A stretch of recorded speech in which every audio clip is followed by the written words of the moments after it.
And welcome back to Who Would Win, everyone. Today's Who Would Win comes to us from Sans the Skeleton, who asked the question, who would win in a fight? Lobo of Zarnia versus SCP-682, otherwise known as they affectionately call to him, the hard-to-kill, I believe.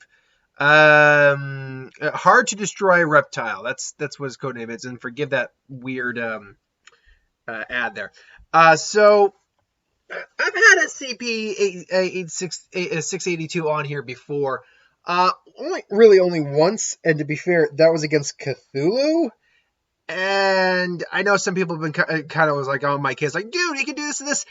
I know, but it's Cthulhu. Yeah, at the same time, let's get into this. So, Lobo of Zarnia, who I've had on this series a couple times now, is a Zarthian, and Zarthan? I think it was Zarthan. His planet was like peaceful for 10,000 years. He was born, some theorize, to be a negative, be the opposite of that peace and love, and, freedom. And basically, Lobo is the main man. You don't touch the main man. Now, his strength and durability have varied over the years, but if we're looking at Lobo as like his peak of what he can do, strength-wise, he can go toe-to-toe with Superman. Durability-wise, he can survive God knows how much amounts of beatings, and that's due to the fact that A, he's highly durable, but B, his regenerative capabilities are second to none. He can literally revive himself from a drop of blood, and multiple Lobos will form from that. He's skilled in hand-to-hand combat, has excellent reflexes enough to tag someone like a light speed movers like the Flash. Is actually a super genius, skilled in any form of real combat you can imagine, be it firearms or his patented hook chain. Has a space hawk, could travel well past the speed of light. But what makes him extremely difficult to deal with is the fact that you could even destroy all his body and he will not die. I mean, he will die, but he can't stay dead. His soul has been barred from both heaven and hell due to a biblical rampage in both planes of existence. So death was told not to collect his soul. So when he dies, he kind of just lingers around for God knows how long until he eventually ends up with a new body somehow. Now, there are obviously ways around that, as we saw with the Death Bell versus Ghost Rider fight. A little spoiler for that. Anything magical could easily overrule that. So, not to say that he can't die. It's just, can he stay dead? That's the question. SCP-682 is as they describe it, and get out of my face, ad. I don't need you right now, so I'm just going to go to this one right here until you go away. It's a vaguely reptilian individual. Now, its size can vary until we get close. Go away. Thank you. Its size can vary, but generally speaking, on average, its size is probably around. It doesn't actually give an actual, because this is the actual site for SCP. Its size can vary because of the amount of matter it can consume and then sheds. So they don't give an actual standard size for it. My guess, though, based upon what we saw like in the game and stuff like that, is that it's usually the size of a very large like crocodile, so somewhere between 20 and 30 feet on average. Now, that being said, its holding cell is about 5 by 5 by 5 meters, which means, and a meter isn't fully 3 feet, but it's around 18-esque feet. So length with height, it's about 15 meters. So that would mean that, or 15 feet, which not quite 15 feet. Think of it more like 1.5. I can't remember the actual terminology, the actual length of a meter. But even if we go 1.5, that means you're looking at, half that would be, looking at about 21 feet by 21 feet, give or take. So, yeah, roughly speaking, the size of a large crocodilian. Now, obviously, this picture is actually taken from a beached whale carcass. No, I think it was a pilot whale carcass that washed up on shore. But it's generally speaking the kind of look that most people give it. But SCP-682, it's actually highly intelligent, capable of verbal communication, but hates all life. Which Lobo actually does love some life. He loves dolphins. Go figure. So SCP's biggest thing is that he can consume matter and excrete it to and grow in size, be it organic or inorganic, Seems to be aided by a set of filtering gills inside of its nostrils and able to remove unusable matter from any liquid solutions, enabling it to consistently regenerate from the acid that it is contained in. It's contained in acid to keep it there. Its regenerative capabilities and resilience are staggering. It has been seen moving and speaking with 87% of its body destroyed or rotted. That's the thing. The biggest thing is this thing adapts to pretty much whatever comes at it. It's a matter of, as long as it has something to ingest, it will be able to regenerate because its regeneration capabilities are so freaking high. It's pretty much near impossible for anyone to kill it. I believe there's another SCP. I can't remember which one it is. It's one of the the 300s, I want to say, something like that. I want to say it's that one, maybe 400s. I could be wrong. It could be like in the thousands because they're all numbered. That basically it's a kind of like a wish granting one. It's like talking like cosmic forces and say, all right, I would like this done, but it's going to cost you something of equal value to get it done. So, you want like someone assassinated, it's probably going to cost you a life. If you want this happening, it's going to cost you this. Well, at one point, the Foundation asked, okay, what would it take to permanently kill SCP-682? And they paused and you don't have enough in your account to make that transaction happen. I'm paraphrasing that slightly, but they're saying we could do it. You just don't have you just don't have the compensation to do it. So SCP is extremely difficult it's almost impossible to kill this thing by any conventional means. So far, the Foundation hasn't found a way to do it. Now, granted, they are limited by the resources that humans, even in the SCP world, have. So, in theory, you put SCP-682 in a different universe, a Marvel, DC, whatever, there's a good chance it won't survive in that. It will wreak havoc. He will. He will wreak havoc. It will take some extreme power and abilities to put him down. But ultimately, I think he would eventually be put down by someone. Be it a dark side with just incinerating with the Omega beams, or by Superman or whatever. Because we don't know what would happen to, say, for instance, you tossed him into the sun. We just don't know what would happen. So we know he absorbs matter. So in theory, because matter cannot be destroyed, nor can it be created. Matter just exists in different forms. In theory, there's matter within the space of the air that I'm in right now. There is matter there. It's just so minute, I can't interact with it. So in theory, just by breathing, he could be absorbing matter. But that being said, it's clear that, as it says right down here, he can be hurt, injured, and parts of him can be destroyed. It's just he's never been destroyed 100%. It's also believed, and this isn't stated in this, but I hear people say that he can adapt to anything. I don't see that in here, but it's not without possibility that he can do that. He will basically be immune to the thing that tries to kill him. The problem is that theory about what he can do doesn't coincide, at least with the SCP lore that is given, that he is kept submerged in a hydrochloric acid chamber. If that were true, he'd be immune to that at this point, and that'd be an insufficient way of keeping him locked up. Clearly, that's not the case, though. So not certain where the whole adapting to anything thing came from. I'm not certain where that came from. But point being, if Lobo and SCP-862, or 682 met in battle, who would win? Let's start this fight out. Let's say that 682 is killing some dolphins, with something Lobo loves, giving Lobo a reason to beat the crap out of SCP-682. Let's also assume that the SCPs put a bounty on him after he escaped. He's the main man. He's a bounty hunter. He goes on this.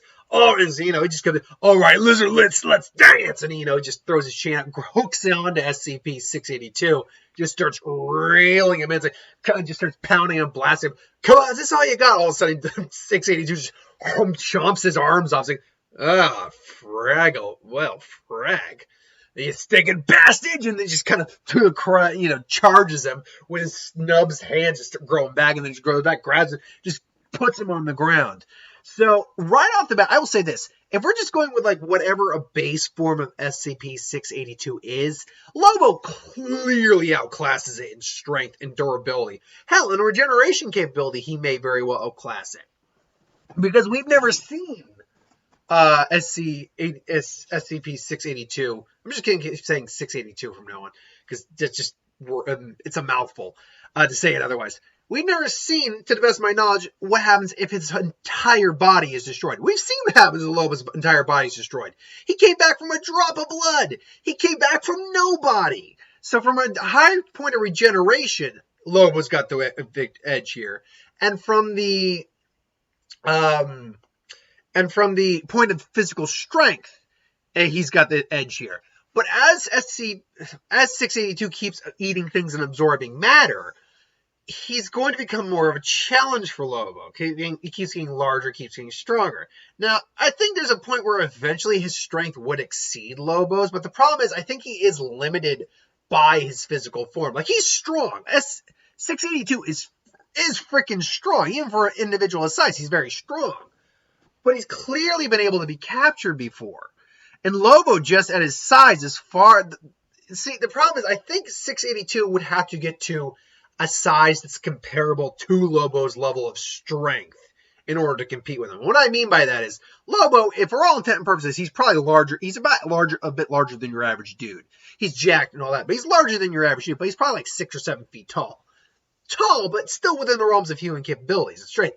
But he's got the power of someone who can compete with Superman compacted into that body.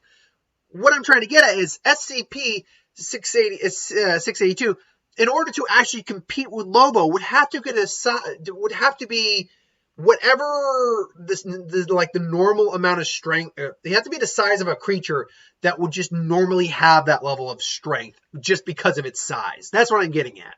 Lobo has all that strength compressed down into that small size comparatively, whereas whatever creature would exist that have to be that big to be that strong.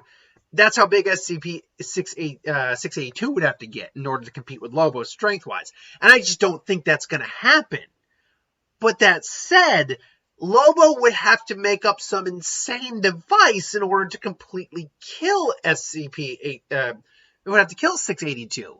Because 682's regenerative capabilities are also off the charts. So this really is the immovable object versus the unstoppable force in many ways. However, the thing about this is I do think eventually you'll see 682 get to a size where he's going to be giving Lobo trouble, and eventually he's going to just consume Lobo. Because Lobo would just be like, yeah, I'm going to go in there. And the stomach acids in his body have to be enough to pretty much break down anything. And the question is, would Lobo be just digesting? We just digest Lobo and turn Lobo into a spirit? Or would Lobo just regenerate while being digested, constantly feeding 682? And just increasing his size perpetually? Because, what's the deal there? Well, after he basically swallows Lobo, just going, he can feel him just continually growing in size and matter, and he's like, what this thing, why he's digesting, but he's not gone. All of a sudden, Lobo's, you just see this thing pop out of his stomach, a little like nub of something pop out of his stomach. Like, what? And then just all of a sudden, Lobo just whipping out of his stomach, just,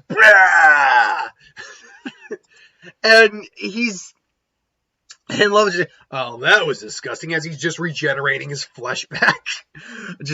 SCP, he's regenerating as well, but now Lobo's just, oh, no, you don't. I left a little present in there for you.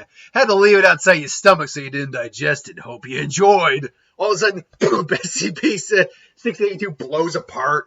He's basically just a head, the legs, and those parts are trying to regenerate and connect to each other. And Lobo's like, nope. Nope, I'm bringing you. You're coming back in here. It's like, all right. He basically just sticks his head straight up in the sand and be like, well, you're tough. You're almost as tough as I am. So what are you? I hate you. Because, he hates life. He just hates life. 682, just say, yeah, I'm the main man, and you're and you're the perfect bounty. The body parts are trying to come together, but he's just sticking their heads up in the sand. All of a sudden, the SCPs come in, it's like, he did it, and SCP-682 is shrinking back down to normal size because he can't consume anything. Yeah, I'd recommend keeping the bastards separated. Otherwise, he's going to reform again. He's probably regenerating right now in the sand, if I'm going to be honest. So, might want to get him into that room you said you have, keep him in. All right, can I get paid now? And that's, I think, where it really comes down to is, yes, SCP-682 is highly intelligent. God knows how durable he is. Very destructive, very capable, and has very, dangerous abilities in terms of consumption and growth. But Lobo is just an individual that I don't think SCP would be prepared for an individual who has a level of regeneration on his level, if not higher. Smarter than him, because Lobo, let's be clear, Lobo is way smarter than SCP-682. 682 is definitely intelligent and probably has some level of terrible wisdom to him, but he's not a genius.